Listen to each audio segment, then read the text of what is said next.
ചരിത്രാതീത കാലം തൊട്ട് തന്നെ വിശ്വാസവും അന്ധവിശ്വാസവും മനുഷ്യൻ്റെ കൂടപ്പിറപ്പുകളാണ്. അതിരുകളില്ലാതെ ഇവ രണ്ടും മനുഷ്യൻ്റെ മനസ്സിൽ ഇഴപിണഞ്ഞു കിടക്കുന്നു. അവന് ഉത്തരം കിട്ടാത്തിടത്തെല്ലാം അവനൊരു അതീന്ദ്രിയ ശക്തിയെ പ്രതിഷ്ഠിച്ചു. അവന് ഭയം തോന്നിടത്തെല്ലാം അവൻ ആ ശക്തിയെയും കൂടെ കൂട്ടി. തന്നെയും തൻ്റെ കുടുംബത്തെയും ആ ശക്തി സംരക്ഷിക്കുമെന്ന് അവൻ വിശ്വസിച്ചു. അനർത്ഥങ്ങൾ ഉണ്ടാകുമ്പോൾ അത് ആ ശക്തിയുടെ അപ്രീതി കാരണമാണെന്ന് അവൻ കരുതി. 14-ാം നൂറ്റാണ്ടിൽ ഇംഗ്ലണ്ടിലും ഇത് തന്നെയാണ് സംഭവിച്ചത്. ആ നാടിനെ ആകെ നശിപ്പിക്കാൻ ശേഷിയുള്ള ഒരു മാരകവ്യാധി അവിടെ ആകെ പടർന്നു പിടിച്ചു. ആയിരക്കണക്കിന് ആളുകൾ അവിടെ മരിച്ചു വീണു. ഒടുവിൽ ഗത്യന്തരമില്ലാതെ ഒരു കൂട്ടം മനുഷ്യർ അതിൻ്റെ കാരണക്കാരെ തേടിയിറങ്ങി. 2010 പുറത്തു വന്ന ബ്ലാക്ക് ഡെത്ത് എന്ന സിനിമ പറയുന്നത് ഈ മനുഷ്യരുടെ കഥ മാത്രമല്ല, അവർ എത്തിപ്പെട്ട ചെകുത്താൻ്റെ ആ ഗ്രാമത്തിൻ്റെ കഥ കൂടിയാണ്.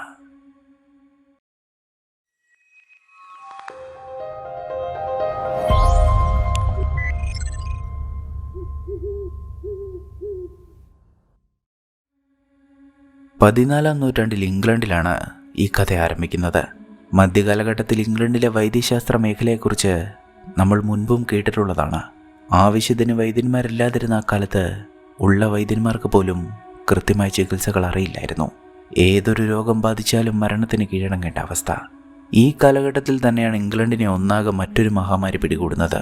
ബ്ലാക്ക് ഡെത്ത് അഥവാ കരിമരണമെന്ന് വിളിക്കപ്പെടുന്ന ആ രോഗം ബാധിച്ചാൽ മരണം സുനിശ്ചിതമായിരുന്നു. ഗ്രാമനഗര ഭേദമന്യേ ഓരോ ദിവസവും ആയിരങ്ങൾ മരിച്ചു വീണുകൊണ്ടിരിക്കുകയാണ്. അതുവരെ ഉണ്ടായ യുദ്ധങ്ങളിൽ പോലും ഇത്രയും ആളുകൾ മരിച്ചു വീണിട്ടില്ല. ഇനിയും ഇത് തുടർന്നാൽ മനുഷ്യരവശേഷിക്കാത്തൊരു നാടായി അത് മാറിയേക്കുമെന്ന് ഭരണാധികാരികൾ ഭയപ്പെട്ടു. അവർ ഉത്തരങ്ങൾക്കായി ക്രൈസ്തവ സഭയെ ആശ്രയിച്ചു. മനുഷ്യൻ ചെയ്തുകൊണ്ടിരിക്കുന്ന പാപങ്ങൾക്ക് ദൈവത്തിൻ്റെ ശിക്ഷയാണ് ഈ വ്യാധി എന്നാണ് സഭ പറഞ്ഞത്. പക്ഷേ ഇത്രയും വലിയ യാതനകൾ തരാൻ എന്ത് പാപമാണ് മനുഷ്യൻ ചെയ്തത്? ഈ ചോദ്യം ഉയർത്തിയ മറ്റൊരു വിഭാഗം കണ്ടെത്തിയത് മറ്റൊരുത്തരമാണ്. ദൈവമല്ല ഈ ചെയ്തികൾക്ക് പിന്നിൽ, അത് പിശാചാണ്. ഉത്തരങ്ങൾ രണ്ടും വിഭിന്നമായിരുന്നുവെങ്കിലും അവ വിരൽ ചൂണ്ടിയത് ഒരു കാര്യത്തിലേക്കാണ്: ദുർമന്ത്രവാദം. ദൈവത്തിന് പകരം പിശാചിനെ പ്രീതിപ്പെടുത്തിയതിലുള്ള ദൈവത്തിൻ്റെ ശിക്ഷ എന്നൊരു വിഭാഗം പറഞ്ഞപ്പോൾ, ദൈവത്തിന് പകരം പിശാചിനെ വിളിച്ചു വരുത്തിയതിനാലാണ് ഭൂമിയിൽ നരകമെത്തിയത് എന്ന് മറ്റൊരു വിഭാഗം വിശ്വസിച്ചു.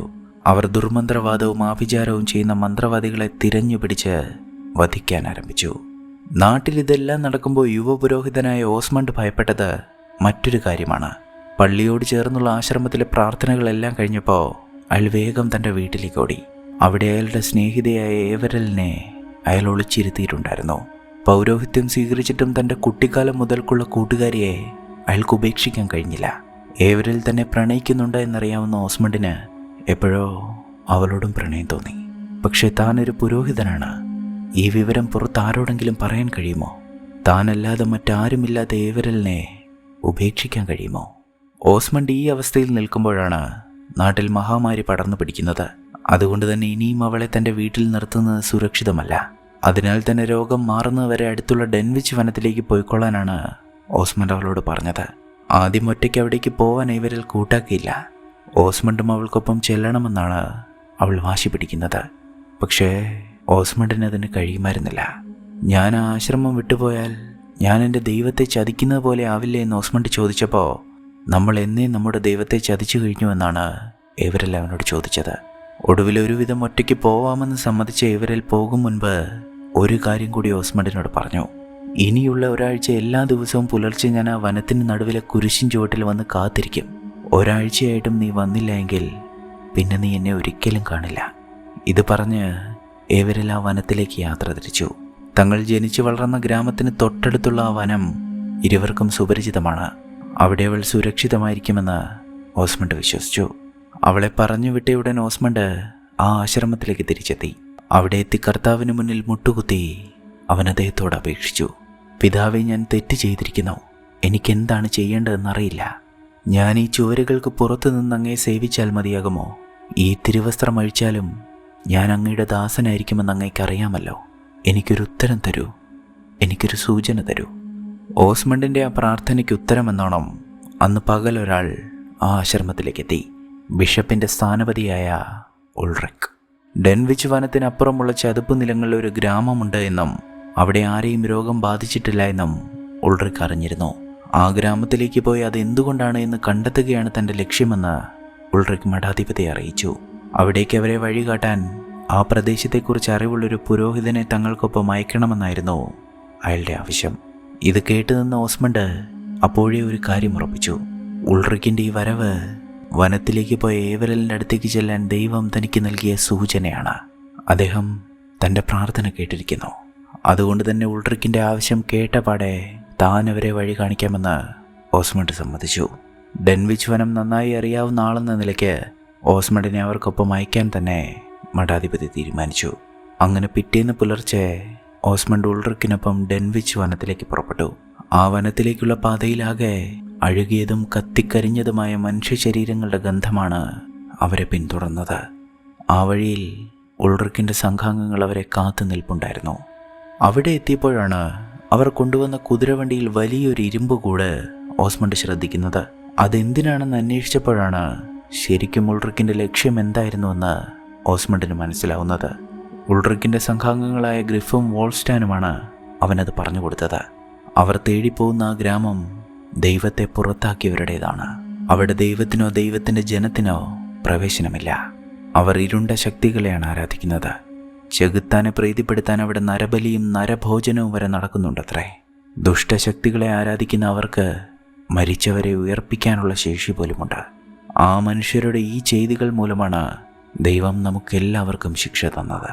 അവിടെ എത്തി അവരുടെ തലവനെ ബിഷപ്പിനടുത്തേക്ക് പിടിച്ചുകൊണ്ടുപോയി അവനെ വധിക്കുകയാണ് ഉൾറിക്കിൻ്റെയും സംഘത്തിൻ്റെയും ലക്ഷ്യം. തന്നെ തെറ്റിദ്ധരിപ്പിച്ചാണ് ഇവിടേക്ക് കൊണ്ടുവന്നതെങ്കിലും തനിക്ക് ആ വനത്തിലേക്ക് പോവേണ്ടതുണ്ട് എന്നുള്ളതുകൊണ്ട് മാത്രം ഓസ്മണ്ട് ആ സംഘത്തിനൊപ്പം ആ വനത്തിലേക്ക് യാത്ര തിരിച്ചു. ആ യാത്രയിലാണ് ആ സംഘത്തിലെ ഓരോരുത്തരെയും സ്വയർ എന്ന സംഘാംഗം ഓസ്മണ്ടിന് പരിചയപ്പെടുത്തുന്നത്. ഗ്രിഫിനെയും വോൾസ്റ്റാനെയും സ്വയറിനെയും കൂടാതെ 3 പേർ കൂടി ആ സംഘത്തിലുണ്ടായിരുന്നു. ഒന്ന് ഫ്രഞ്ചുകാർ നാവരിഞ്ഞു മാറ്റിയ ഈവോയാണ്. അയാൾക്കിപ്പോൾ സംസാരശേഷിയില്ല. മറ്റൊരാൾ മോൾഡ്. ആളുകളെ കശാപ്പ് ചെയ്യാനല്ലാതെ മറ്റൊന്നിനും അയാളെ വിളിക്കരുത് എന്നാണ് സ്വയർ പറഞ്ഞത്. ഡാലിവാഗ് എന്നയാളാകട്ടെ ഒരാരാച്ചാരാണ്. കുറ്റാരോപിതരെ നിഷ്കരണം പീഡിപ്പിച്ച് അവരെ കൊണ്ട് സത്യം പറയിക്കുകയാണ് അയാളുടെ ജോലി. അക്കൂട്ടത്തിൽ ഉൾറിക്കിന് മാത്രമായിരുന്നു ഭാര്യയും കുടുംബവും ഉണ്ടായിരുന്നത്. എന്നാൽ അവരെല്ലാം ഈ രോഗം ബാധിച്ച് മരിച്ചുപോയി. അതിന് പ്രതികാരമെന്നോണം ഇതിനെല്ലാം കാരണക്കാരായവരെ കൊല്ലാൻ ദൈവം തന്നെ ചുമതലപ്പെടുത്തിയിരിക്കുകയാണെന്നാണ് ഉൾറിക്ക് വിശ്വസിക്കുന്നത്. അങ്ങനെ അവർ സംസാരിച്ച് മുന്നോട്ട് പോകുമ്പോഴാണ് ഒരു കൂട്ടം ആളുകൾ ഒരു സ്ത്രീയെ ജീവനോടെ കത്തിക്കാൻ തുടങ്ങുന്നത് അവർ കാണുന്നത്. എന്താണ് കാര്യമെന്ന് അന്വേഷിക്കാൻ പോയ ഓസ്മണ്ടിനോട് ഇവൾ മന്ത്രവാദിനിയാണെന്നും ഇവൾ ഞങ്ങളുടെ ഗ്രാമത്തിൽ മരണം കൊണ്ടുവന്നുവെന്നുമാണ് ആ ഗ്രാമീണർ പറഞ്ഞത്. ഗ്രാമത്തിലെ കിണറിനടുത്ത് നിന്ന് ഇവൾ മന്ത്രം ചൊല്ലുന്നത് കണ്ടവരുണ്ട്. അതിനുശേഷമാണ് ഗ്രാമത്തിലെ ആളുകൾക്ക് രോഗം ബാധിച്ചതും അവർ മരിച്ചു വീഴാൻ തുടങ്ങിയതും. എന്നാൽ താൻ കിണറിനടുത്ത് നിന്ന് ദൈവത്തോട് പ്രാർത്ഥിച്ചതാണെന്ന് ആ സ്ത്രീ കരഞ്ഞു പറഞ്ഞിട്ടും ആരും അവളുടെ വാക്കുകൾ ചെവിക്കൊണ്ടില്ല. ഉടൻ തന്നെ ഉൾറിക്ക് ആ സ്ത്രീയുടെ അടുത്തേക്ക് ചെന്ന് അവരുടെ കെട്ടുകൾ അഴിച്ചു മാറ്റി. അതിനുശേഷം ആ സ്ത്രീയെ കുറച്ച് അപ്പുറത്തേക്ക് മാറ്റി നിർത്തി.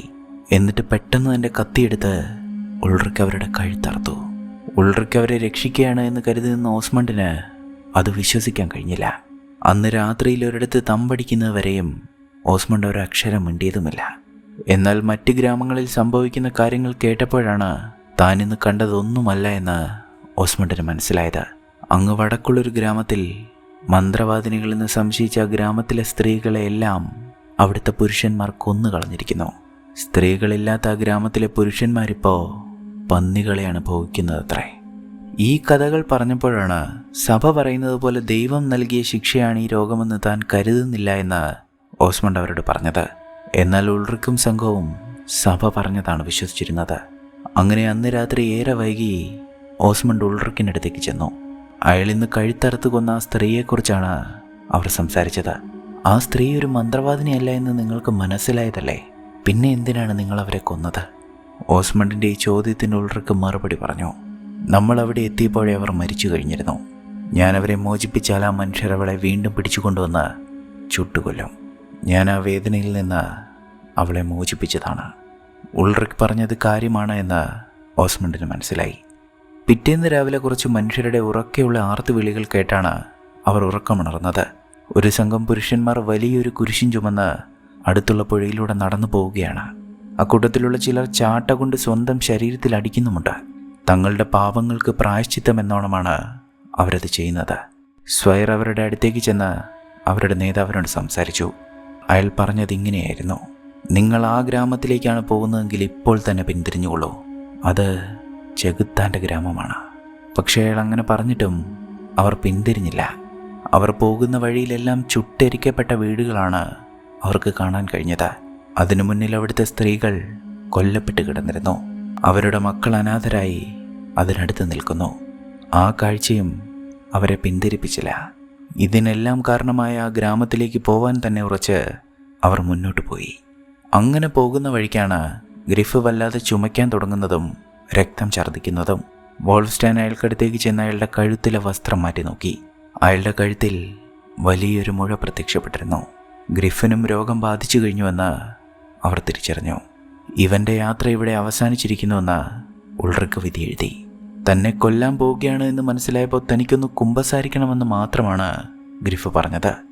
ഓസ്മണ്ട് യാതൊരു മടിയും കൂടാതെ അയാൾക്കടുത്തേക്ക് ചെല്ലാനും ആ കുമ്പസാരം കേൾക്കാനും തയ്യാറായി. കുമ്പസാരത്തിന് ശേഷം വോൾഫ്സ്റ്റാൻ ഗ്രിഫിനടുത്തേക്കെത്തി. നീ ഇത് ചെയ്യുന്നതിൽ എനിക്ക് സന്തോഷമേ ഉള്ളൂ എന്ന് ഗ്രിഫ് തൻ്റെ കൂട്ടുകാരനോട് പറഞ്ഞു. നിറ കണ്ണുകളോടെ വോൾഫ്സ്റ്റാൻ തൻ്റെ വാള് ഗ്രിഫിൻ്റെ ഹൃദയത്തിൽ കുത്തിയിറക്കി. അതിനുശേഷം അയാളുടെ ശരീരമടക്കം ചെയ്ത് അവർ വീണ്ടും യാത്ര തുടങ്ങി. അങ്ങനെ ഒരു ദിവസം കൂടി യാത്ര ചെയ്ത് വൈകുന്നേരത്തോടെ അവർ ഡെൻവിച്ച് വനത്തിനടുത്തേക്കെത്തി. രാത്രി വനത്തിലൂടെയുള്ള യാത്ര സുരക്ഷിതമല്ല എന്നുള്ളതുകൊണ്ട് അവർ അന്ന് അവിടെ തന്നെ തമ്പടിച്ചു. അന്ന് രാത്രി ഉൾറിക്ക് ഓസ്മണ്ടിനടുത്തേക്കെത്തി. രോഗബാധിതനായ ഗ്രിഫിൻ്റെ അടുത്ത് നിന്ന് അവൻ്റെ കുമ്പസാരം കേൾക്കാൻ തയ്യാറായ നീ ഒരു ധൈര്യശാലിയാണ് എന്ന് ഉൾറിക്ക് ഓസ്മണ്ടിനോട് പറഞ്ഞു. അപ്പോഴും ആ ഗ്രാമത്തെക്കുറിച്ചായിരുന്നു ഓസ്മണ്ടിന് ചോദിക്കാനുണ്ടായിരുന്നത്.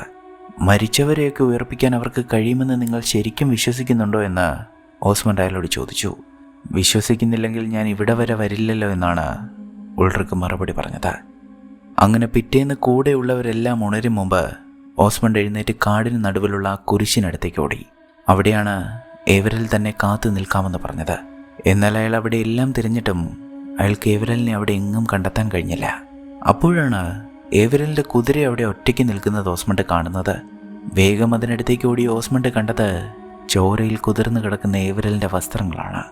ഏവരലിന് എന്തോ അപകടം സംഭവിച്ചു എന്ന് മനസ്സിലാക്കി ഓസ്മണ്ട് അവളെ ഉറക്ക വിളിച്ചപ്പോഴാണ് പെട്ടെന്ന് ആ കാട്ടിൽ ഒരു സംഘം ആളുകൾ പ്രത്യക്ഷപ്പെടുന്നത്. ആയുധമേന്തി നിൽക്കുന്ന അവരെ കണ്ട് ഭയന്ന് ഓസ്മണ്ട് ഓടിച്ചെന്ന് ഉൾറിക്കിനെയും സംഘത്തെയും വിളിച്ചുണർത്തി. എന്താണ് സംഭവിക്കുന്നതെന്ന് അവർക്ക് മനസ്സിലാകും മുന്നേ കാട്ടിൽ നിന്നൊരു കുഴൽവിളി കേട്ടു. അത് കഴിഞ്ഞ് ഒരല്പനേരത്തെ നിശബ്ദതയ്ക്ക് ശേഷം കാട്ടിൽ ഒളിഞ്ഞിരുന്ന ആ മനുഷ്യർ ഉൾറിക്കിനും സംഘത്തിനും നേരെ ചാടി വീണ് അവരെ ആക്രമിക്കാൻ തുടങ്ങി. പക്ഷേ ഉൾറിക്കിൻ്റെയും സുഹൃത്തുക്കളുടെയും കൈക്കരുത്തിന് മുന്നിൽ പിടിച്ചു നിൽക്കാൻ ആ മനുഷ്യർക്കായില്ല. ഒന്ന് പോരാടാൻ പോലും അവസരം ലഭിക്കാതെ ഈ ആമ്പാറ്റകളെപ്പോലെ അവരെല്ലാം ആ കാട്ടിൽ മരിച്ചു വീണു. പക്ഷെ എന്നിട്ടും മരിക്കാത്ത ഒരുവൻ കൂട്ടത്തിലെ ഏറ്റവും ദുർബലനായ ഓസ്മണ്ടിനെ പിന്തുടർന്ന് അവിടുത്തെ ഗുഹയിലേക്ക് ഓടിക്കയറി. അയാൾ ഓസ്മണ്ടിനെ കീഴ്പ്പെടുത്തി അവൻ്റെ വയറ്റിൽ കത്തി കുത്തി ഇറക്കുമ്പോഴേക്കും ഈവോ എവിടേക്ക് എത്തിയിരുന്നു. ഈവോ തൻ്റെ മഴുകൊണ്ട് അയാളെ തലങ്ങും വിലങ്ങും വെട്ടുന്നതിനിടയ്ക്ക് അയാൾ ഈവോയുടെ കഴുത്തിൽ തൻ്റെ കത്തി കുത്തി ഇറക്കി കഴിഞ്ഞിരുന്നു. ഈ സമയം ആ സംഘത്തിലുണ്ടായിരുന്ന മറ്റുള്ളവർ ഉൾറിക്കിൻ്റെ കുതിരകളെയുമായി അവിടെ നിന്ന് കടന്നു കളഞ്ഞു. അപ്പോഴാണ് അവരൊരു കൊള്ള സംഘമായിരുന്നുവെന്ന് ഉൾറിക്കിന് മനസ്സിലായത്. ഈ സമയം ഗുഹയ്ക്കുള്ളിലേക്ക് പോയ ഓസ്മണ്ട് തിരികെ എത്തി ഈവോ മരിച്ചിരിക്കുന്നുവെന്ന് ഉൾറിക്കിനെ അറിയിച്ചു. ഉൾറിക്ക് ദേഷ്യപ്പെട്ട ഓസ്മണ്ടിൻ്റെ കഴുത്തിന് കുത്തിപ്പിടിച്ച് നീ എന്തിനാണ് ആ കാടിന് നടുവിലേക്ക് പോയത് എന്ന് ചോദിച്ചു. അപ്പോഴാണ് താൻ ഈ കാട്ടിലേക്ക് വന്നതിൻ്റെ ഉദ്ദേശം ഓസ്മണ്ട് ഉൾറിക്കിനോട് പറയുന്നത്. അത് കേട്ട ശേഷം അയാൾ പിന്നീടൊന്നും പറഞ്ഞില്ല. ഇനിയും ഇവിടെ നിൽക്കുന്നത് അബദ്ധമാണ്. എത്രയും വേഗം ആ ഗ്രാമം കണ്ടെത്തിയേ മതിയാവൂ. അങ്ങനെ ഈവോയുടെയും ശരീരം അടക്കം ചെയ്ത് അവർ പിന്നെയും ആ യാത്ര തുടർന്നു. വൈകുന്നേരത്തോടെ അവരാ ചതുപ്പ് പ്രദേശത്തേക്കെത്തി. ഈ ചതുപ്പ് നിലത്തിൻ്റെ നടുവിൽ എവിടെയോ ആ ഗ്രാമമുണ്ട് എന്ന് ഓസ്മണ്ട് അവർക്ക് പറഞ്ഞു കൊടുത്തു. അവിടേക്ക് പോവണമോ എന്ന് ഓസ്മണ്ട് സംശയിക്കാതിരുന്നില്ല. പക്ഷേ ഉൾറിക്ക് രണ്ടും കൽപ്പിച്ചാണ്. തൻ്റെ ദൈവത്തെ നിന്ദിച്ച ആ സ്ഥാനം ചെകുത്താന് കൊടുത്ത ആ ഗ്രാമത്തിലെ ജനങ്ങളുടെ നേതാവിനെ പിടിച്ചുകൊണ്ടുപോയി വധിക്കാതെ അയാൾ അടങ്ങുമായിരുന്നില്ല. അങ്ങനെ അവർ ആ ചതുപ്പിലേക്കിറങ്ങി ആ ഗ്രാമം ലക്ഷ്യം വെച്ച് നടന്നു. ഫ്രഞ്ച് സൈന്യത്തിന് മുന്നിൽ പോലും അടിപതറാൻ നിന്നിട്ടുള്ള വോൾഫ്സ്റ്റാനും ചോര കണ്ട് അറപ്പ് മാറിയ മോൾഡും തെല്ലൊരു ഭയത്തോടെയാണ് അവിടേക്ക് നടന്നത്. കാരണം അവരെ അവിടെ കാത്തിരിക്കുന്നത് എന്താണെന്ന് അവർക്കൊരു ധാരണയുമില്ല. അങ്ങനെ നടന്ന് ഒടുവിൽ അവർ ആ ഗ്രാമത്തിനടുത്തേക്കെത്തി. വലിയ തടികൾ കൂട്ടിവെച്ച് ചുറ്റുമതിൽ കെട്ടിത്തിരിച്ചിരിക്കുന്ന ആ നിഗൂഢ ഗ്രാമം ഇപ്പോൾ അവർക്ക് തൊട്ടു മുന്നിൽ കാണാം. ശങ്കിച്ചു നിൽക്കാതെ വേഗം അവർ ആ ഗ്രാമ കവാടത്തിനടുത്തേക്ക് ഓടി. മതിലുകൾക്കിടയിലുള്ള ആ ചെറിയ കവാടത്തിലൂടെ അവർ ആ ഗ്രാമത്തിലേക്ക് പ്രവേശിച്ചു. അവരകത്തേക്ക് കടക്കുന്നത് അവിടുത്തെ വീടുകളിലിരുന്ന ആ ഗ്രാമത്തിലെ മനുഷ്യർ നോക്കിക്കൊണ്ടിരുന്നു. ഉൾറിക്കും സംഘവും ആ ഗ്രാമത്തിന് നടുവിലേക്കെത്തിയതും ആ ഗ്രാമീണരെല്ലാം അവരെ വളഞ്ഞു. അപ്പോഴും ആരും ഒന്നും മിണ്ടുന്നുണ്ടായിരുന്നില്ല.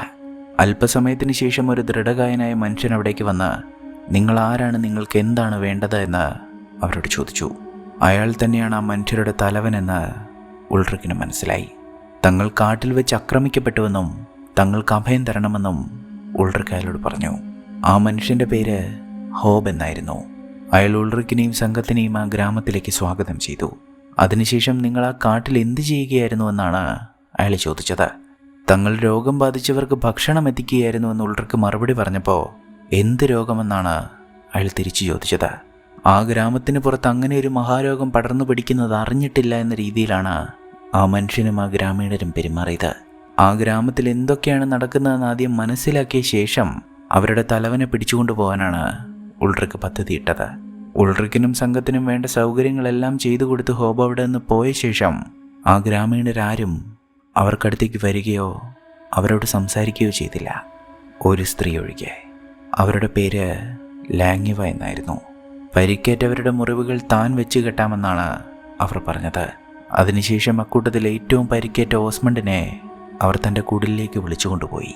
ആ കുടിലെത്തിയ ശേഷം അവർ ചില ചെടികൾ അരച്ച് മരുന്നുകൾ തയ്യാറാക്കി. അപ്പോഴാണ് ഓസ്മണ്ട് വളരെ ദുഃഖിച്ചിരിക്കുകയാണ് എന്നവർക്ക് മനസ്സിലായത്.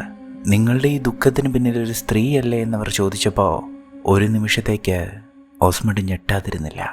നിങ്ങളൊരു പുരോഹിതനാണ് എന്നതുകൊണ്ട് ഒരു സ്ത്രീയെ സ്നേഹിക്കുന്നത് എങ്ങനെയാണ് തെറ്റാവുന്നത്? സ്നേഹം ഒരിക്കലും ഒരു തെറ്റല്ല എന്നാണ് അവർ ഓസ്മണ്ടിനെ ആശ്വസിപ്പിച്ചത്. എന്നാൽ ആ സ്ത്രീയുടെ വാക്കുകൾ ഓസ്മണ്ടിൽ ആശ്വാസത്തെക്കാൾ ഭയമാണ് ജനിപ്പിച്ചത്. അങ്ങനെ ആ സംസാരത്തിന് ശേഷം അവർ ഓസ്മണ്ടിൻ്റെ മുറിവിൽ താനുണ്ടാക്കിയ മരുന്ന് വെച്ചു കൊടുത്തു. അത്ഭുതമെന്ന് പറയട്ടെ, ആ മരുന്ന് പുരട്ടിയുടൻ ആ മുറിവിലെ വേദന മാറി. ഓസ്മണ്ടിനത് വിശ്വസിക്കാൻ കഴിഞ്ഞില്ല. എങ്ങനെയാണ് എൻ്റെ വേദന പോയത് എന്ന് ഓസ്മണ്ട് ചോദിച്ചപ്പോൾ ഇത് നല്ലൊരു മരുന്നാണ് എന്ന് മാത്രമാണ് അവർ മറുപടി പറഞ്ഞത്. ഓസ്മണ്ടിന് ആ സ്ത്രീയെക്കുറിച്ച് കൂടുതൽ അറിയണമെന്ന് തോന്നി. അവരുടെ ഭർത്താവ് വർഷങ്ങൾക്ക് മുന്നേ മരിച്ചു പോയിരുന്നു. എങ്ങനെയാണ് അദ്ദേഹം മരിച്ചുപോയത് എന്ന് ഓസ്മണ്ട് ചോദിച്ചപ്പോൾ നിങ്ങളുടെ ആളുകൾ കൊന്നുകളഞ്ഞുവെന്നാണ് അവർ മറുപടി പറഞ്ഞത്. നിങ്ങളുടെ ആളുകൾ അദ്ദേഹത്തെ കൊന്നുകളഞ്ഞു, ദൈവത്തിൻ്റെ ആളുകൾ. അങ്ങനെ ഓസ്മണ്ട് ഉൾറിക്കിനും സംഘത്തിനുമൊപ്പം അവർക്ക് താമസിക്കാനായി വിട്ടു നൽകിയ ആ പഴയ പള്ളിയിലേക്കെത്തി. അവിടെ എത്തിയപ്പോൾ തന്നെ ആ ദേവാലയത്തിൽ വർഷങ്ങളായി പ്രാർത്ഥനകളൊന്നും നടന്നിട്ടില്ല എന്ന് അവർക്ക് മനസ്സിലായി. ഇവിടെ ഉള്ളതൊന്നും ഈ കാണുന്നത് പോലെ അല്ല എന്ന് ഉൾറിക്ക് തൻ്റെ സംഘത്തിന് മുന്നറിയിപ്പ് നൽകി. അപ്പോഴാണ് അവിടേക്ക് വന്നൊരു പെൺകുട്ടിയുടെ കഴുത്തിൽ ഉൾറിക്ക് ഒരു മാല ശ്രദ്ധിക്കുന്നത്. കുരിശടയാളമുള്ള ആ മാല പൊട്ടിച്ചെടുത്ത് അതെവിടെ നിന്നാണ് കിട്ടിയത് എന്ന് ഉൾറിക്ക് ആ പെൺകുട്ടിയോട് അന്വേഷിച്ചു. അവൾക്കത് ആ ചതുപ്പിൽ നിന്ന് കിട്ടിയതാണ് എന്ന് പറഞ്ഞ് അവൾ അവിടെ നിന്ന് പോയി. എന്നാൽ അവൾ പറഞ്ഞത് നുണയാണെന്ന് ഉൾറിക്കിന് അറിയാമായിരുന്നു. കുരിശു പതിച്ച ആ മാല ബിഷപ്പിൻ്റെ സ്ഥാനപതികൾ മാത്രം ധരിക്കുന്നതാണ്. അത്തരത്തിലൊന്ന് ഉൾറിക്കിൻ്റെ കഴുത്തിലുമുണ്ടായിരുന്നു. തനിക്ക് മുൻപ് മറ്റൊരു സ്ഥാനപതിയെയും സംഘത്തെയും ബിഷപ്പ് ഈ ഗ്രാമത്തിലേക്ക് പറഞ്ഞയച്ചിരുന്നു. പക്ഷെ അവരാരും മടങ്ങി വന്നിരുന്നില്ല. അങ്ങനെ അന്ന് രാത്രിയിൽ ആ ഗ്രാമീണർ തങ്ങളുടെ അതിഥികൾക്കായി ഒരു വിരുന്നൊരുക്കി. ആ വിരുന്നിലേക്ക് അവരെ സ്വാഗതം ചെയ്തത് ലാങ്ങിവയാണ്. ഈ ഗ്രാമത്തിൽ പുരുഷന്മാരെക്കാൾ കൂടുതൽ സ്ത്രീകൾ ഉള്ളതുകൊണ്ടാവും ഒരു സ്ത്രീ തങ്ങളെ സ്വാഗതം ചെയ്തത് എന്ന് ഉൾറിക്കും സംഘവും കരുതി. സ്വാഗതത്തിന് ശേഷം ഉൾറിക്കും സംഘവും എഴുന്നേറ്റ് നിന്ന് പ്രാർത്ഥിക്കാൻ ആരംഭിച്ചു. എന്നാൽ ഹോബോ ലാങ്ങിവയോ മറ്റ് ഗ്രാമീണരോ അവരോടൊപ്പം ആ പ്രാർത്ഥനയിൽ പങ്കുചേർന്നില്ല. പകരം ഒരു പുച്ഛഭാവത്തോടെ അവരത് കേട്ടിരിക്കുക മാത്രമാണ് ചെയ്തത്. അങ്ങനെ ആ വിരുന്ന് ആരംഭിച്ചു. വിരുന്നിനിടയിൽ സുന്ദരികളായ സ്ത്രീകൾ ഉൾറിക്കിനും സംഘത്തിനും ചുറ്റും വന്നിരുന്ന് അവരെ പ്രലോഭിപ്പിക്കാൻ നോക്കിയെങ്കിലും അവരാരും ആ സ്ത്രീകൾക്ക് വഴങ്ങിയില്ല. അങ്ങനെ അവർ സംസാരിച്ചുകൊണ്ടിരിക്കുമ്പോൾ ലാങ്ങിവ എവിടേക്ക് വന്ന് ഓസ്മണ്ടിനെ അവർക്കടുത്തേക്ക് വിളിച്ചു.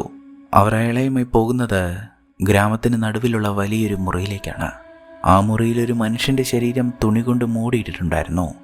ഈ പെൺകുട്ടിയെ ഞങ്ങൾ കാട്ടിൽ കണ്ടെത്തുമ്പോൾ ഇവൾക്ക് മാരകമായി പരിക്കേറ്റിരുന്നു. മരിക്കും മുൻപ് അവൾ നിങ്ങളുടെ പേരാണ് പറഞ്ഞത് എന്ന് ലാങ്ങിവ ഓസ്മണ്ടിനോട് പറഞ്ഞു. ഓസ്മണ്ട് പതിയെ ആ തുണി മാറ്റി നോക്കി. അത് ഏവരല്ലായിരുന്നു. ഇനി ഒരിക്കലും താൻ അവളെ കാണില്ല എന്നാണ് ഓസ്മണ്ട് കരുതിയത്. പക്ഷെ കണ്ടതാവട്ടെ ജീവനറ്റ ശരീരമായി.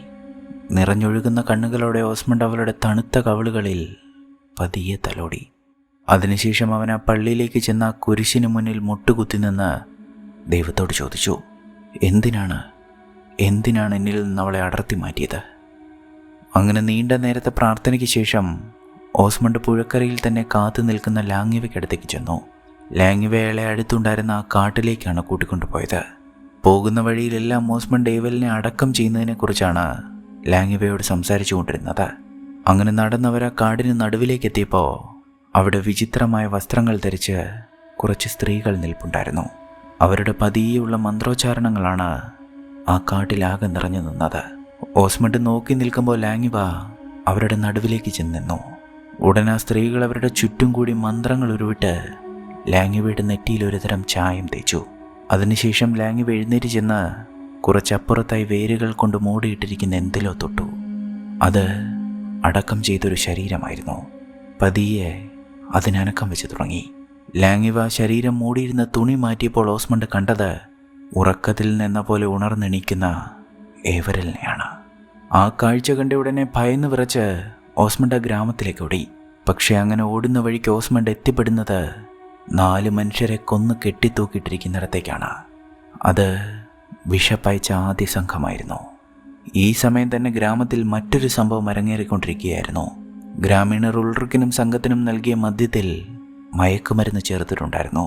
പാതിബോധത്തോടെ ഉൾറിക്ക് ആ ചതി തിരിച്ചറിഞ്ഞപ്പോഴേക്കും കൂടെയുള്ളവരെല്ലാം മയങ്ങി വീണിരുന്നു. ഉൾറിക്കും സംഘവും പിറ്റേന്ന് ഉണർന്നെണീക്കുന്നത് വെള്ളം നിറച്ച ഒരു വലിയ മരക്കൂടിനുള്ളിലാണ്.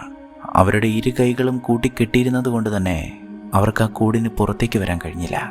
ഓസ്മണ്ടാകട്ടെ ആ കൂടിൻ്റെ ഒരു മൂലയിൽ തണുത്തു വിറങ്ങലിച്ച് തളർന്നിരിപ്പുണ്ടായിരുന്നു. അല്പസമയത്തിന് ശേഷം ആ ഗ്രാമീണരെല്ലാം ആ കൂടിനടുത്തേക്ക് വന്നു. ആ കൂടത്തിൽ ലാങ്ങിവയും ഉണ്ടായിരുന്നു. അവർ ഉൾറിക്കിനെയും സംഘത്തെയും ചൂണ്ടിയ ഗ്രാമീണരോടായി പറഞ്ഞു, നമ്മൾ ഇവർക്ക് അഭയം കൊടുത്തു, പക്ഷെ നമുക്കിവർ സമ്മാനമായി കൊണ്ടുവന്നത് എന്താണെന്ന് നിങ്ങൾക്കറിയാമോ? ഉൾറിക്കും സംഘവും കാട്ടിലൊളിപ്പിച്ചിരുന്ന ഇരുമ്പ് കൂടും അതിലുണ്ടായിരുന്ന ആയുധങ്ങളും ഇതിനോടകം തന്നെ അവർ കണ്ടെത്തിയിരുന്നു. ഇവർ ദൈവത്തിൻ്റെ ജനമാണ്. നമ്മോട് ക്രൂരതകൾ ചെയ്യാൻ ദൈവം ഇവരെ പറഞ്ഞയച്ചിരിക്കുകയാണ്. ഗ്രാമീണരോട് ഇങ്ങനെ പറഞ്ഞ ശേഷം ലാങ്ങിവ ഉൾറിക്കിനും സംഘത്തിനും അടുത്തേക്ക് വന്നു. ഞങ്ങൾക്ക് ആരെയും ദ്രോഹിക്കണമെന്നില്ല, പക്ഷെ ഞങ്ങൾക്ക് ചെയ്യേണ്ടത് ചെയ്തേ മതിയാവൂ. ദൈവം അവൻ്റെ ജനത്തിന് സമ്മാനിച്ച മഹാരോഗം ഞങ്ങൾക്ക് വരാത്തത് എന്താണെന്നല്ലേ നിങ്ങൾക്കറിയേണ്ടത്? അത് ഞങ്ങളെ ദ്രോഹിക്കാൻ ദൈവം പറഞ്ഞു വിടുന്ന നിങ്ങളെപ്പോലെയുള്ളവരുടെ ചോര മണ്ണിൽ വീണതുകൊണ്ടാണ്. ലാങ്ങിവ ഇത് പറഞ്ഞപ്പോൾ, നിന്റെ പ്രസംഗം നിർത്തി നീ ഇപ്പോൾ തന്നെ ഞങ്ങളെ കൊന്നുകളയുമെന്നാണ് വോൾസ്റ്റാൻ അവരോട് പറഞ്ഞത്. പക്ഷെ കൊല്ലുന്നതിന് മുൻപ് ലാങ്ങിവ ഒരവസരം കൂടി അവർക്ക് നൽകി. നിങ്ങൾ നിങ്ങളുടെ ദൈവത്തെ ഉപേക്ഷിച്ചാൽ ഞങ്ങൾ നിങ്ങളെ വെറുതെ വിടാം. ഇക്കാണുന്ന മനുഷ്യർക്ക് മുന്നിൽ നിങ്ങളുടെ ദൈവത്തെ തള്ളിപ്പറഞ്ഞാൽ നിങ്ങൾക്ക് ഈ ഗ്രാമത്തിൽ നിന്ന് ജീവനോടെ തിരിച്ചു പോകാം. പറയൂ, ആർക്കാണ് ജീവിക്കേണ്ടത്? പക്ഷേ ഉൾറിക്കും സംഘവും തങ്ങളുടെ ദൈവത്തെ തള്ളിപ്പറയാൻ തയ്യാറായില്ല. ഞങ്ങളിൽ ആരെയാണ് ആദ്യം കൊല്ലുന്നതെന്ന് തീരുമാനിച്ചു കൊള്ളാനാണ് അവർ ലാങ്ങിവയോട് പറഞ്ഞത്. അതോടെ ഹോബ് അവിടേക്ക് വന്ന് അക്കൂട്ടത്തിൽ നിന്നൊരാളെ തിരഞ്ഞെടുത്തു, ഡാലിവാഗിനെ. അയാൾ ചിരിച്ചുകൊണ്ടാണ് തൻ്റെ വിധിയെ സ്വീകരിച്ചത്. അവരയാളെ പിടിച്ചുകൊണ്ടുപോയി അയാളുടെ കൈകൾ രണ്ടും ഒരു മരത്തടിയിൽ ആണിയടിച്ച് തറച്ചു വെച്ചു. അതിനുശേഷം ഹോബ് തൻ്റെ കത്തിയെടുത്ത്, ഈ ക്രൈസ്തവൻ്റെ രക്തം ഞാൻ നിങ്ങൾക്ക് സമർപ്പിക്കുന്നുവെന്ന് പറഞ്ഞ് ആ കത്തി കൊണ്ട് ഡാലിവാഗിൻ്റെ വയറ് കുത്തിക്കീറി അയാളുടെ കുടൽമാല പുറത്തെടുത്തു. ആ കാഴ്ച കണ്ട് വോൾസ്റ്റാനും മറ്റുള്ളവരും അലറി വിളിച്ചു, എനിക്ക് ജീവനുണ്ടെങ്കിൽ ഞാൻ ഈ വേശ്യയെ എൻ്റെ വാളുകൊണ്ട് 2ആയി പകുക്കുമെന്ന് വോൾസ്റ്റാൻ ലാങ്ങിവയെ നോക്കി വിളിച്ചു പറഞ്ഞു. അപ്പോഴും ഓസ്മണ്ട് ആ കാഴ്ച കണ്ട് നടുങ്ങി വിറച്ചിരിക്കുകയായിരുന്നു. ഹോബ് കൊല്ലാനുള്ള 2ാമനെ തിരഞ്ഞെടുക്കാനായി വന്നപ്പോൾ സ്വയർ വിളിച്ചു പറഞ്ഞു, ഞാൻ ദൈവത്തെ തള്ളിപ്പറഞ്ഞുകൊള്ളാം. ഇത് കേട്ടയുടൻ മോൾഡ് അയാളുടെ കഴുത്തിന് കുത്തിപ്പിടിച്ചു. നമ്മുടെ ദൈവത്തെ തള്ളിപ്പറഞ്ഞാൽ ഞാൻ നിന്നെ കൊന്നുകളയുമെന്ന് മോൾഡ് പറഞ്ഞപ്പോൾ നീ നരകത്തിൽ പോവേണ്ടി വരുമെന്നാണ് ഉൾറിക്ക് സ്വയറിനോട് പറഞ്ഞത്. പക്ഷെ അതൊന്നും അയാളെ പിന്തിരിപ്പിച്ചില്ല. ഡാലിവാഗിൻ്റെ മരണം അത്രത്തോളം ഭീകരമായിരുന്നു. സ്വയർ ആ കൂടിന് പുറത്തേക്ക് പോകുമ്പോൾ വോൾസ്റ്റാൻ അയാളോട് പറഞ്ഞത് ഇങ്ങനെയാണ്, നീ തള്ളിപ്പറഞ്ഞ ദൈവത്തെ പ്രതി ഞാൻ പറയുന്നു, ഇവർ നിന്നെ കൊല്ലാൻ കൊണ്ടുപോവുകയാണ്. അങ്ങനെ അവർ സ്വയറിനെ പുറത്തെത്തിച്ച് ഹോബിനടുത്തേക്ക് കൊണ്ടുവന്നു. അതിനുശേഷം ഹോബിന് മുന്നിൽ അയാൾ തൻ്റെ ദൈവത്തെ തള്ളിപ്പറഞ്ഞു, നിന്നിൽ നിന്ന് ദൈവം പോയിരിക്കുന്നു, നീ സ്വതന്ത്രനായിരിക്കുന്നു, ഇവർ നിന്നെ കാടിന് പുറത്തെത്തിക്കുമെന്ന് പറഞ്ഞ് ഹോബ് അയാളെ അവിടെ ഉണ്ടായിരുന്ന ആളുകളെ ഏൽപ്പിച്ചു. അങ്ങനെ അവർ അയാളെ ആ കാട്ടിലേക്ക് കൂട്ടിക്കൊണ്ടുപോയി. പക്ഷേ സ്വയർ ഒരിക്കലും ആ കാട് വിട്ട് പുറത്തേക്ക് പോയില്ല. അവർ അയാളെ അവിടുത്തെ മരത്തിൽ തൂക്കിലേറ്റി. അടുത്തയാളെ തിരഞ്ഞെടുക്കാനെത്തിയത് ലാങ്ങിവയാണ്. അക്കൂട്ടത്തിൽ ഏറ്റവും ഭയപ്പെട്ടിരുന്ന ഓസ്മണ്ടിനെ തന്നെയാണ് അവർ തിരഞ്ഞെടുത്തത്. അങ്ങനെ ഓസ്മണ്ടിനെ കൂടിന് വെളിയിലെത്തിച്ച ശേഷം ലാങ്ങിവ ആ ഗ്രാമത്തിലുള്ളവരോടായി പറഞ്ഞു, ഈ യുവപുരോഹിതൻ നമ്മളെ അദ്ദേഹത്തിൻ്റെ ദൈവത്തിനടുത്തേക്ക് തിരിച്ചു കൊണ്ടുപോകാനായി വന്നതാണ്. എന്നാൽ ഇന്ന് ഇദ്ദേഹത്തിൻ്റെ ദൈവത്തെ ഇവിടെ ഉപേക്ഷിക്കും. അതിനുശേഷം ലാങ്ങിവ സംസാരിച്ചത് ഓസ്മണ്ടിനോടാണ്. നീ സ്നേഹിക്കുന്ന നിന്റെ ഏവരിൽ മരണത്തിൽ നിന്ന് തിരിച്ചു വന്നിരിക്കുന്നു. അവളിപ്പോഴാ കുടിലിരിപ്പുണ്ട്. നിന്റെ ദൈവത്തെ ഉപേക്ഷിച്ച് അവളോടൊപ്പം ഈ ഗ്രാമത്തിൽ സന്തോഷമായി ജീവിക്കൂ. പക്ഷേ ലാങ്ങിവയുടെ പ്രലോഭനങ്ങളിലൊന്നും ഓസ്മണ്ട് വീണില്ല. നിങ്ങൾ എന്നോടിത് എന്തിനു ചെയ്യുന്നുവെന്ന് മാത്രമാണ് അവൻ ചോദിച്ചത്. അതോടെ ലാങ്ങിവ ഓസ്മണ്ടിനെ ആ കുടിലേക്ക് പറഞ്ഞു വിട്ടു. ഓസ്മണ്ട് ആ കുടിലേക്ക് എത്തുമ്പോൾ അവിടെ ഏവരിലുണ്ടായിരുന്നു. എന്നാൽ അത് തൻ്റെ ഏവരിലായിരുന്നില്ല. കാരണം ഓസ്മണ്ടിനെ ആ കുടിലിൽ കണ്ടിട്ടും അവൾക്ക് ഭാവമാറ്റമൊന്നുമില്ല. അവൾ തീരെ അവശയായിരുന്നു. ഇടയ്ക്കിടയ്ക്ക് അവൾ ഛർദ്ദിക്കുന്നുണ്ടായിരുന്നു. പിച്ചും പേയും പറഞ്ഞ് അവിടുത്തെ മേശയിൽ കത്തി കൊണ്ട് ശക്തിയായി കുത്തുന്ന അവളെ കണ്ടപ്പോൾ തന്നെ ഓസ്മണ്ട് ഒരു കാര്യം തിരിച്ചറിഞ്ഞു. തൻ്റെ മുന്നിൽ നിൽക്കുന്നത് തൻ്റെ ഏവരിലല്ല, അത് ദുഷ്ടശക്തികളാൽ ഉയർത്തെഴുന്നേൽക്കപ്പെട്ട അവളുടെ ശരീരം മാത്രമാണ്. ആ ശരീരം ഇപ്പോൾ ചെകുത്താൻ്റേതാണ്.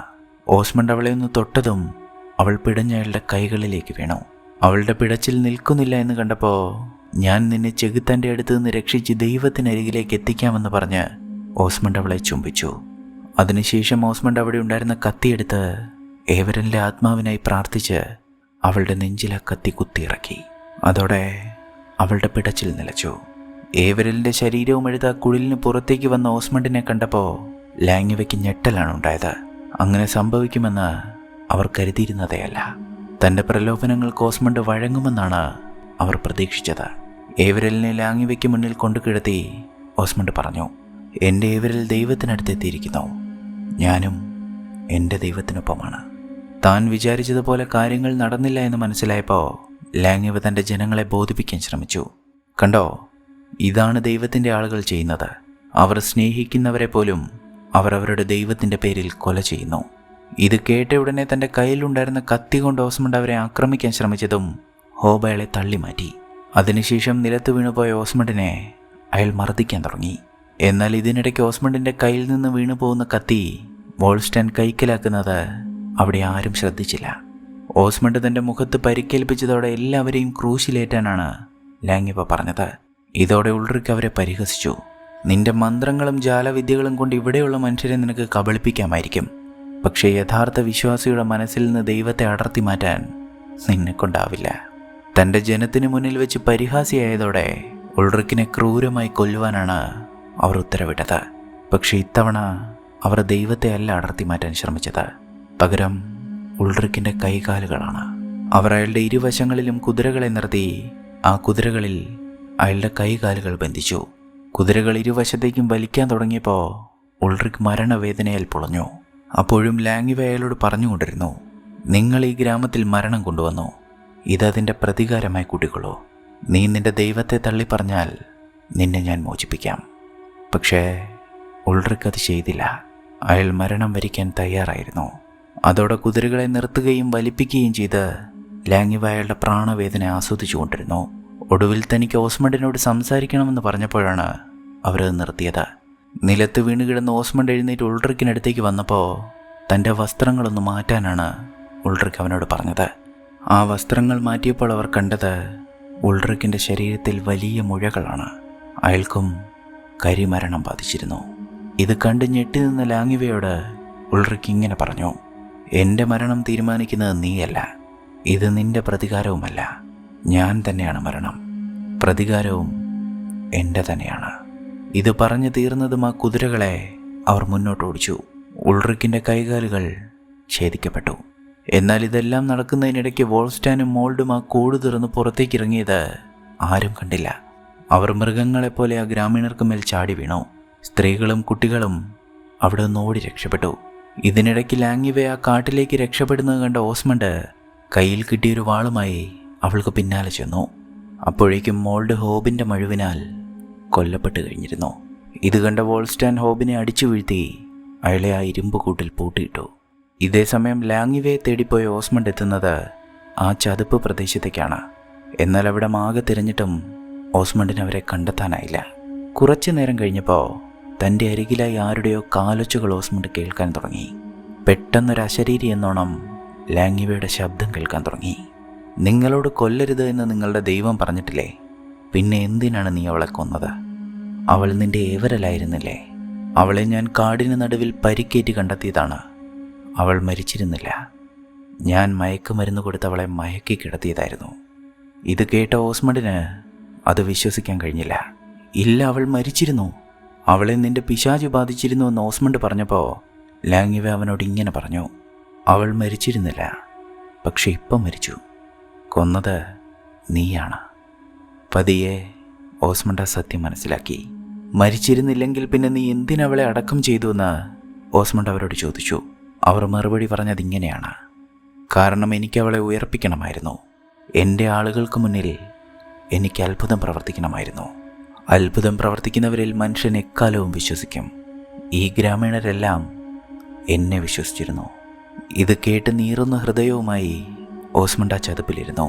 ഒടുവിൽ എനിക്ക് അവളെ തിരികെ തരുമെന്ന് ഓസ്മണ്ട് ലാങ്ങിവയോട് അപേക്ഷിച്ചു. ഇല്ല, എനിക്കതിന് കഴിയില്ല. നീ നിന്റെ ദൈവത്തോട് ചോദിച്ചു നോക്കുക എന്നാണ് ലാങ്ങിവ പറഞ്ഞത്. അതിനുശേഷം ഓസ്മണ്ട് അവരുടെ ശബ്ദം കേട്ടില്ല. ആ ഗ്രാമത്തിലേക്ക് അവർ തിരിച്ചു പോയതുമില്ല. അവിടെ ഒന്നും അവശേഷിച്ചിരുന്നതുമില്ല. ആ ഗ്രാമീണർ വിശ്വസിച്ചിരുന്ന ആ മന്ത്രവാദിനിയോ അവർ ആരാധിച്ചിരുന്ന ദുഷ്ടശക്തിയോ ആയിരുന്നില്ല ആ ഗ്രാമത്തെ രോഗത്തിൽ നിന്ന് സംരക്ഷിച്ചിരുന്നത്. അവിടെ രോഗം പടരാഞ്ഞത് ആ കാടും ചതുപ്പും താണ്ടി ആ ഗ്രാമത്തിലേക്ക് ആരും എത്താതിരുന്നത് കൊണ്ടാണ്. എന്തു തന്നെയായാലും ആ മന്ത്രവാദിനിയെ ആ ഗ്രാമീണർ വിശ്വസിച്ചിരുന്നു. ആ സ്ത്രീ ചെയ്യുന്നതെല്ലാം അത്ഭുതമാണ് എന്ന് അവർ തെറ്റിദ്ധരിച്ചു. അവർ ആ സ്ത്രീയുടെ വാക്കുകൾ അന്ധമായി പിന്തുടർന്നു. ആ ചതുപ്പിൽ കരഞ്ഞു തളർന്നിരുന്ന ഓസ്മണ്ടിനെ കണ്ടെത്തി വോൾസ്റ്റാൻ അവനെ തിരികെ ആശ്രമത്തിലേക്ക് എത്തിച്ചു. അതിനുശേഷം താൻ പിടികൂടിയ ഹോബിനെയുമായി അയാൾ ബിഷപ്പിനടുത്തേക്ക് പുറപ്പെട്ടു. പിന്നീട് വോൾസ്റ്റാൻ ഓസ്മണ്ടിനെ കണ്ടിട്ടേയില്ല. പക്ഷേ അയാൾ അവനെക്കുറിച്ച് പല കഥകളും കേട്ടു. ആദ്യം കേട്ടത് അവൻ തിരുവസ്ത്രം ഉപേക്ഷിച്ച് ആശ്രമം വിട്ടു എന്നാണ്. പിന്നീട് കേട്ടത് അവൻ നാട്ടിലാകെയുള്ള മന്ത്രവാദിനികളെ വേട്ടയാടുന്ന വേട്ടക്കാരനായി മാറിയെന്നാണ്. താൻ ചുട്ടിരിക്കാൻ തിരഞ്ഞെടുക്കുന്ന മന്ത്രവാദിനികളിൽ അവൻ കണ്ടത് ആ സ്ത്രീയെ മാത്രമാണ്.